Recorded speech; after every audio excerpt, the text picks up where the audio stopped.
Anong oras na, Mags? Sauna na. Kada shoot natin, ano yung story? Morning at ako'y papunta na sa shoot at meron kaming call time na alas 2. Siyempre, sinasabi nila, nagiliw ako late. Ngayon, maaga ako. Susumbatan ko ngayon. Pinapahiya tayo. Pagka may sakit, ganun. Masakit na. Wala bang sakit yun? Wala. Wala na. Masakit ang katawan. Masakit ang katawan. At saka ang puso. Nauna ka, that consistency yan. Hindi niya alam yan. Hindi niya alam yan. Hindi niya alam na may shoot ngayon eh. Pasa yan. Oh, kita mo. Hindi yan napasa nga sa GC, Problema pre. pa namin yun. Nabigla yan na may shoot Sinabi na ngayon. kanina kung saan yung parking ha. Nasaan ba? Kita na yung sasabihin mo? Buti nakaalis na tayo. Ay! Trip eh. Food trip, oh. Trip ko.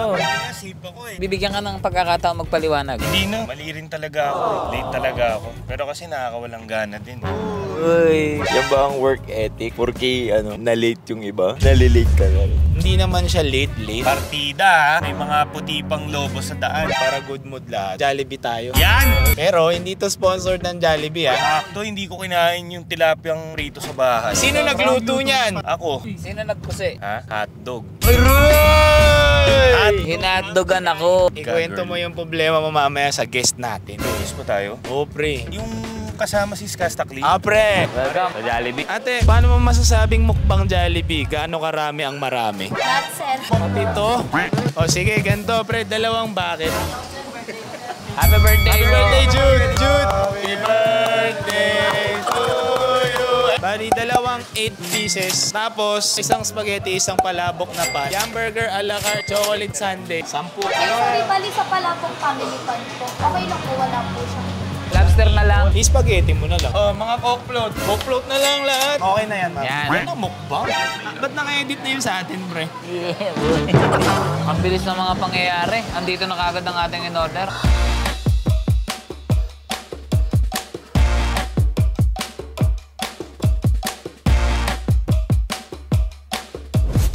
Hoy, okay na tayo, no? Pwede na tayo magsimula. Ang dapat boodle fight na naging Jollibee. Kaya pala saya-saya ko. So, ang in-order natin, may mga bucket fries tayo dito. Meron tayong burger may original, may spicy chicken, may spaghetti at dapat palabok pero walang hipon. Dalawang spaghetti na lang. At palakpakan, Giga Marie.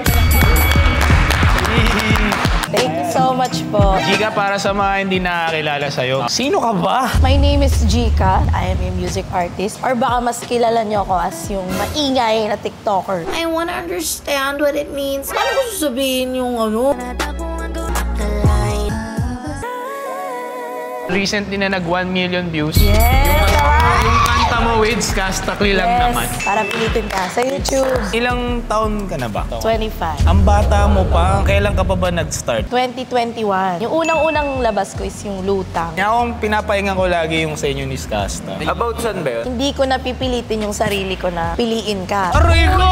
Parang may tinamaan ah. Nililinaw lang. Malinaw lang. Malinaw mo na ba? Malinaw na pare. Teka lang. Kumuha na kayo ng pagkain. Kayo nang bahala kung anong gusto nyo unahin. Baka sabihin nyo yung mukbang namin, ito lang. Diet kasi kami lahat. Kahit kami, oh. Tsaka hindi to sponsored ng Jollibee, ah. Ano bang favorite mo sa mga ano? Chicken talaga. Kasi 25 ka pa lang eh. Kumbaga, Bata pa ba yung 25? para sa amin ah. Ilang taon ka ba nung nag-start ka 21. sa music? Ano to?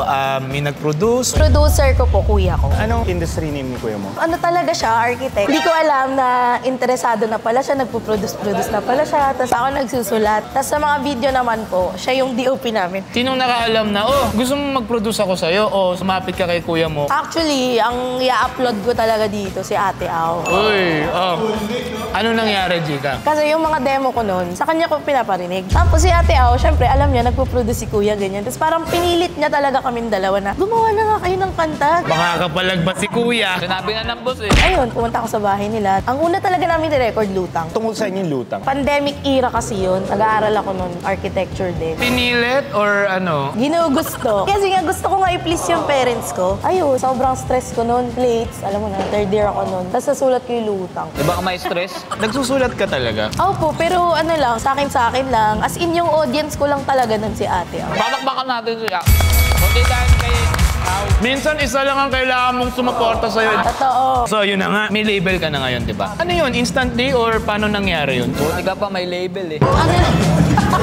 Pasensya na, di ka. Paano ka napunta sa Warner? Same season, lutang. Ang galing ah. Tapos, yung studies mo, tinuloy mo pa ba or may bala ka bang? Tinry kong ituloy. So gusto mo talagang tapusin? Gusto ko rin tapusin. Sayang eh. Aside kay Skasta, may na-eye ka na bang i-collab na next OPM ano? Flow G. Yes. Pangarapin. Idol na idol ni Miko yun, pre. Hindi, for example, nagbitawan mga 4 na bara dito. Sige nga, pre, bitawan mo. Mags, kahit saan, anong tungkol lang? Lumang pag-ibig. Bigyan mo ng buga. Lumang pag-ibig. Nakita sa kalsada. Isipin paano ikamada. Buksan mo ang pinto. Nandito na ako. Pag-ibig ko sa'yo ay palaging totoo. Tira.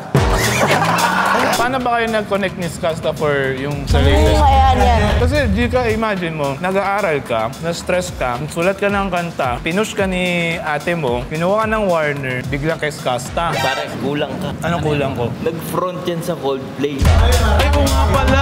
Shoutout Coldplay. Baka malas lang tayo, pre. Pwede bang pumalo ng cymbals dito? Ay, Pag binabalikan talaga yung Coldplay, parang... surreal. Opo. Paano nangyari yun? So, nag-reach out po sa akin yung management. Tapos sabi na, hey, by the way, ikaw pala mag-open sa Coldplay. Whiplash talaga, parang bigla talaga ako na... Sabi ni Chris Martin yun. Minsan alam mo yung ganyan ang daming success, parang totoo yun. Yung hindi nagsisink in sa'yo yung mga nangyayari. Kamusta naman mag-perform sa Coldplay? Ang weird, kasi ba isipin niyo po, 55,000. Kita ko pa rin yung mga mukha nila. Ang weird talaga. May ngatog pa ba o talagang biglang... Ako honestly po, kahit nakailang daang gig na ako sa buong pagme-music ko, kinakabahan pa rin ako. Pero siguro effective yung technique ng mga artist na pag sumasampa ka sa stage, meron kang tina-turn on na persona that isn't yourself. When I go on stage, ibang tao dapat ako. So, sino siya? May kakilala ko, pampito yung ano eh, nilalabas niya eh. Teka, sa Jollibee, anong favorite mo pala? Layo. Chicken talaga. O sige, anong persona mo ulit? Sino yan? Pangilan yan? Si pangalawa, Bago ako nag-music po talaga, ang unang step ko sa online world is TikTok talaga. Talagang yaw-yaw talaga. Ang weird kasi, nakablock sa akin yung buong pamilya ko as in hanggang extended family. Binlock ko lahat. Walang iyak. Baga kasi hindi nila ako nakilalang ganun eh. Story time, mga ganun yung mga TikTok ko. Paano ako na-hold up sa jeep noon. Ay, na-snatchan pala. Doon kami nagkakilala ni Mags. Singit-singit lang ako ng cover, ganyan-ganyan. Bigla ako nirelease yung lutang. Sa TikTok siya unang nag-boom. Kumbaga, architecture, TikTok, si music ba nasa harap talaga? Or napili mo lang siya kasi, ay, nag-boom si ano. Music talaga. Music ka talaga. Na parang hindi rin mapaniwalaan ng mga parents. May talent bang ganun sa inyo? Or Ang parents ko po kasi, nagkakilala sila sa banda. Yung daddy ko yung nagigitars, tapos yung mami ko yung vocalist. Sabi na tatay mo si Ellie Buendia eh. Sino mga inspiration mo sa music mo? Foreign tsaka local? Sa international lang, idol ko talaga, si SZA. ay, okay. Anong favorite song mo ni SZA? Yung Good Days. Ako the way you say goodnight. Sa local. Si Skasta Kli, talaga. Sa R&B kasi talaga, sa Pinas. Parang Skasta talaga eh. So ano, kwento mo na kung paano nag-start. Yung kanta na para pilitin ka, ilalabas ko na siya dapat. Kumakain lang kami noon sa labas. Ba't ganyan yung mga break mo? Kumakain, tinawagan. Kumakain lang kami noon, ni ate out, tapos ni kuya. Tapos naisip lang ni kuya, sabi, mag-try ka kaya mag-ano ng feature, kung may tatanggap. Tapos chinat ko lang siya, baka gusto niyo po sumampa, ganyan-ganyan. Ayun, nag-reply din siya same evening. Tapos parang, Pre, anong ginagawa natin? O tapos? tapos parang wala pang 2 days, nag-send agad siya ng complete na, na track. Like, nag-record agad siya. Literal, uhog-uhog, tumakbo talaga ako kay ate. Ate out, nag-send na siya ng Kuya mo nag-mix nun. Ang nag-mix po noon si Don Rios, yung mixing engineer ni Skasta. Galing, no? ayun siya doon. Ba't kasi sumama siya doon?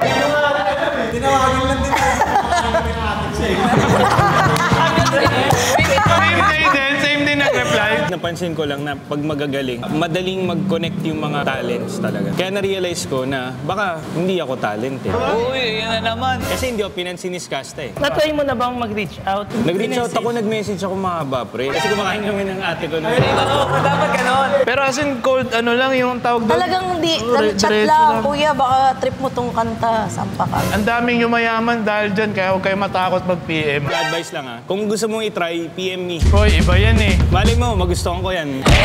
So, after that, in-release mo na rin that week o ano? Nangyari yun mga around January. Tapos nirelease namin March. Ano to, lahat to libre lang, no? From Skasta, pati sa music video o may ano siya? Ayan na. This is something I'm supposed to say. Sobrang hiya namin nun na parang nag-offer kami ng, sige po yung label namin, magbayad ganyan. Ayaw niya tanggapin. Ayaw niya magpabayad. Hiyang-hiya talaga ako na, Kuya, sure ka ba? Ayaw magpabayad. Kasi usually pag ganyan sa music, di ba? Kung ibang tao yung nag-produce, may cut. Sa royalties, kunyari sa Spotify, sa YouTube, ganyan. Ang bait naman niya. Ayaw niya. Hiyang-hiya kami. Sabi, Kuya, sure ka ba talaga? Tsaka yung fact na sumampa siya sa MV namin. MV, di ba? Sobrang grateful kami. I think na-recognize talaga ni Skasta na yung talent mo talaga. Natuwa talaga yun. Nung nag-start ka kumanta, ganyan na style nung kanta mo or Hindi po eh. Yung unang release ko, Lutang, ano siya, R&B, soul. Oh, dami rin kasing hinawakan na ano yan eh. ano ko, Na artist eh. alternative pop rock ako eh. Yung mga release ko po after Lutang, hindi pa agad R&B. Mga parang bedroom pop, ganyan-ganyan. Parang mga indie-indie, gano'n. Talagang pinush ko na yung R&B mga around 2023. So, 25 ka ngayon. Nag-start ka 21. 10 years na ako dito, boy. Iba lang yung kwento. Di, ang ganda talaga ng kwento mo. Nakakatuwa. Siguro deserve mo talaga. No? Tsaka si Ate Au talaga, piling ko yun. Yun ang naging daan. And then no joke, sobrang iba po yung pinagpala talaga ako sa support system na meron ako talaga. Sige nga, pag-usapan natin yan. Ano ba nagawa sa'yo niya? So si Ate Au po, ang dami niyang job title sa Team G Kamari. Siya stylist, siya ang director ng mga visualizer, siya content director ko din. Siya talaga, kasama ko talaga sa lahat. Nag-RM din yan. So ano naman yung mga ayaw mo kay... Ayan na. Parang imposible namang sobrang bait niyan, di ba? Baga, kung walang aw, walang ano, Gika. Hindi, totoo. Kung hindi niya ako kinaladkad nun papunta sa bahay nila. Ay, pangit nga ugali. Inaladkad, oh. Kasi usually, 21 years old. Anong gagawa natin? Ako, pre, pumapahinga akong bundok noon. 21 years old ka, anong ginagawa mo nun? Total. Hindi, yung totoo, inaabot na natin yung pangarap natin yan. Nagko-compete na kami. Nagsasayaw na sila. Kaso palpak eh. Hindi, joke lang! Joke lang! Nag-champion kayo! Ikaw, friend, natupag mo 21. Tumatanggap ng 100,000 ako. Oy! Kasi grand prize. Pero, Gika, ano mo sabi mo? Siyempre, lahat tayo impatient eh. Paano naman sa mga hindi pa nila time, pero wala ring support system para makamit nila? Hindi man agad, pero mag-push sila na tuloy yung gusto nilang gawin. Feeling ko in general, yung mga nananalo sa buhay, yung mga hindi tumitigil. Aray ko, tama. Baga, dalawa kayo, kunwari. Pareho kayo ng tinatahak, pareho kayo ng pangarap. Pwedeng yung isa mas magaling sa'yo eh. Pero pwede mo siyang talunin sa hindi mo pagtigil, hindi mo pagsuko. Pare, nasa mentality rin, kaya Akala ko sasagutin niya, mahanap ka ng aw. mahirap yun. Na ano ko, naisip ko yun. Kasi di ba pre, tumatakbo ka. Naisip ko lang, ang tao pala talaga, ganun eh. Ang way of hunting ng tao kasi, running talaga. For example, ang lulutuin nila is deer. Di ba, sobrang bilis yun. Pero habulin nila yun ng mga 12 hours, 24 hours, hanggang sa bumagal, mapagod. Tao kasi ganun eh. Baka mahuli mo yung deer. Nahuli na din yun. Hindi, marami pang mangyayari sa'yo, Jig. Tumatakbo pa, inuhuli ko pa yung deer. Gika, may tanong ako. Kailan ko naman malalaman kung dapat na akong huminto? Feeling ko sa part na yun, humihinto lang namamatay. Feeling ko, liko, parang change ka ng ano. Liko, lutang. Pagka meron kang endeavor na feeling mo, tagal mo nang pinupursue pero hindi mo mahuli-huli, hindi mo makuha. Choice mo naman kung titigilan mo na yun, tapos pupursu ka ng iba. Yung pagliko, pwede siya, pero at the end of the day, yung desisyon ng pagliko, nasa sayo pa rin kung gaano mo ka gusto ba talaga yung una na ayaw sa'yo. Pwede ka lumiko, pwede ka rin huminto. Saka isipin mo rin yung mali sa'yo. Naliligaw ka na, nagpapatuloy ka pa rin. Tama. Kaya nga, Hoy! I think nga yung sa'yo, Gika, right place with the right people at the right time. Kumbaga talagang si God din binless ka ng aside sa talo. Sobrang iba talaga, parang almost magic ba? Sobrang hanggang ngayon, parang surreal pa din pag binabalikan ko lahat ng mga blessings na nakukuha ko. Hindi naman sa inaano ko yung ibang artist, no? Kasi iba sa atin eh, iba sa Philippines. Hindi naman parang US yan, di ba? Sila SZA, parang may guesting sa Tonight Show, may mga concert, may mga music video with Kendrick Lamar. Sa atin kasi parang yung mga artist, umu-okay na eh. Dati hindi naman ganun eh. Pero yung pag-release din, parang medyo, ewan ko, di ba? Kasi iba gusto magpahinga siguro pag kumita na. Pero kasi iba yung maging symbol kayo ng, alam mo yung may represent nyo talaga yung Pilipinas. Hindi lang yung P-pop, pero yung OPM din in general. So, akong wish ko lang, ituloy mo. Kasi marami yung kilala, ang gagaling, tumitigil eh. Pero feeling ko sa era na to, sa mga musician dyan na Pilipino, ito yung era para tumuloy ka talaga. Lalo na sobrang namamayagpag talaga ang OPM BPM. Sakyan nyo yun. Tingin mo, kunwari, bakit pa ba nagawa? Ayan ang mga hinihinto. Paano ginagawa mo, kunwari, ito, inaabot mo yung pangarap mo eh. Bigla mo yung magsasalita ngayon. Sasabihin sa'yo, yan ang mga dapat ihinto. Ayun! Ayun! Ano ngayon? Ano ka ngayon? Di, legit nga, Miko, no? Paano kung yung naging hater mo, malapit sa'yo? Kunyari, wala si Aw. Lagi talaga may bumaboses na hindi maganda. Lagi. Nasa sa'yo yun kung papakinggan mo. Baga pag may nag-hate ba sa'yo, tama bang damdamin mo yung sinabi ng tao na yun? Baga ano bang ganap niya sa buhay mo para pakinggan mo siya? Sino sa music industry dito ang ayaw mo katrabaho? Hindi ko sasabihin pero meron. Aray ko! Hindi sinabi. Hindi sinabi. Ano siya, binati ko siya. Hello, ganyan. Baga first meeting namin, ganyan. Tapos sabi niya lang sa akin, ginunon ako. Sabi ko, alo, parang ano. Sino nga? Oh, anyway, so tapusin na natin. Jika, mensahe mo na lang sa mga up-and-coming artist na tulad mo. Basta pag may pangarap ka at alam mong sincere sa'yo at alam mong maganda idudulot niyan sa mundo, wag mong ititigil. Kasi lalo pag nakikita natin yung mga kasabay natin, uy, nauuna na siya, ganyan. Di ba nga, sabi ng Bini, buhay ID ka rin. Yung Bini kaya, kung makakakolab o... Oo naman, I love Bini. Wala kang issue doon? The joke. Hindi, mababait sila. Sa Ben and Ben. O, ayan, mga ano, no, kahit anong edad man, hindi nyo masasabi yung Jika moment nyo. Aray ko! Pero may kasamang trabaho yan. Wala mang sumuporta sa inyo, trabahuin nyo rin. Tulad yan, nag-reach out siya kay Skasta. Ako di ko gagawin yun. Skasta, guest ka nga sa amin. Baka naman! Skasta, paborito ko talaga yung kanta mo. Pansinin mo naman ako. Maraming salamat, Jika. Thank you so much po. Marami pang mangyayari sa'yo for sure. So, saan ka ba nila pwedeng sundan? So, lahat ng social media ko is at Jika Marie. So, Jika Marie. Meron ka bang bago ngayon? Niluluto pala. Yan. So, meron. Ayan ang maganda. Ayan.